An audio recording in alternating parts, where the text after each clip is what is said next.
l'invité du jour. Madame Paten, bonjour. Bonjour. Vous venez de signer une convention avec l'OIF pour lutter contre les violences faites aux femmes. Pourquoi ? Écoutez, j'ai un mandat du Conseil de sécurité sur les violences sexuelles contre les femmes et les filles, mais aussi contre les hommes et les garçons. Violences sexuelles liées au conflit. Déjà, je constate que l'OIF travaille sur la question. Et pour moi, c'est très important de conjuguer nos efforts. Il y a de nouveaux défis qui se présentent. Il y a du progrès depuis la résolution 1888 du Conseil de sécurité, depuis 10 ans que le bureau est établi. Il y a du progrès, mais il y a aussi de nouveaux défis qui se posent à nous. Et donc, vraiment élargir la collaboration est très importante. Quand j'ai rencontré Madame Jean et que j'ai constaté ce que faisait la francophonie, nous avons discuté pourquoi pas une collaboration. Et donc, cet accord-cadre qui porte essentiellement sur la prévention, qui est vraiment une de mes priorités stratégiques pour ce mandat. Je pense que les violences sexuelles, on peut les prévenir. Ce n'est pas du dommage collatéral ou inévitable. Donc nous allons mettre l'accord met l'accent sur l'aspect préventif. Aussi, ça fait partie de la prévention. Combattre l'impunité. Pour moi, le combat contre les violences sexuelles, c'est un combat contre l'impunité à travers la justice et la redevabilité, ce qui est aussi reflété dans cet accord-cadre. Et troisièmement, avoir une approche très centrée sur les victimes.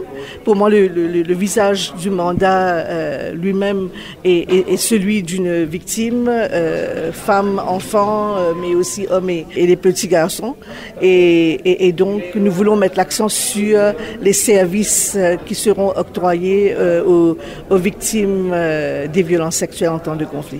Alors, généralement, les victimes sexuelles, ce sont les femmes. Pourquoi, cette fois-ci, vous voulez mettre l'accent sur les hommes et les petits garçons ?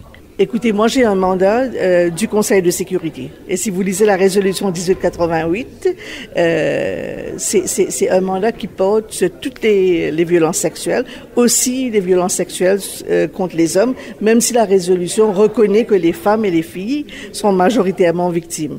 Et moi je ne voudrais pas féminiser ce mandat. Et donc j'aborde la question dans sa globalité et pour moi, il n'est pas question de laisser dans les oubliettes certaines victimes. Donc, pour moi, c'est toutes les victimes, femmes et hommes. Nous savons que la Côte d'Ivoire, à un moment, son armée faisait partie de la liste des armées qui s'étaient rendues coupables de violences à l'égard des femmes pendant les crises. Aujourd'hui, cette armée a été retirée de la liste noire, on va le dire. Aujourd'hui, quelle est votre approche, votre regard sur tout le travail qui a été fait ? Écoutez, pour moi, la Côte d'Ivoire demeure un exemple et je ne cesse de prendre l'exemple de la Côte d'Ivoire dans les autres pays où les groupes armés, étatiques ou non étatiques, sont sur la liste du rapport du secrétaire général. Je donne toujours l'exemple de la Côte d'Ivoire, le soutien qui a été apporté à la Côte d'Ivoire et le cahier de charges qui a été établi et la coopération totale que nous avons eue des autorités ivoiriennes qui a mené justement à ce que le FACI soit retiré de cette liste, ce qui démontre justement que s'il y a volonté politique, on peut arriver à prévenir ces violences sexuelles qui sont des crimes atroces. Pour terminer, après la signature de cet accord-cadre, à quoi on doit s'attendre maintenant ? Écoutez, l'équipe de Madame Jean et mon équipe, ils vont se mettre à travailler sur un plan d'action qui va porter principalement sur le cadre juridique, mais aussi le soutien dans le combat contre l'impunité. Donc des mesures concrètes qui seront établies dans un plan d'action et sur lequel nous allons travailler habilement. Madame Paten, merci. C'est moi qui vous remercie.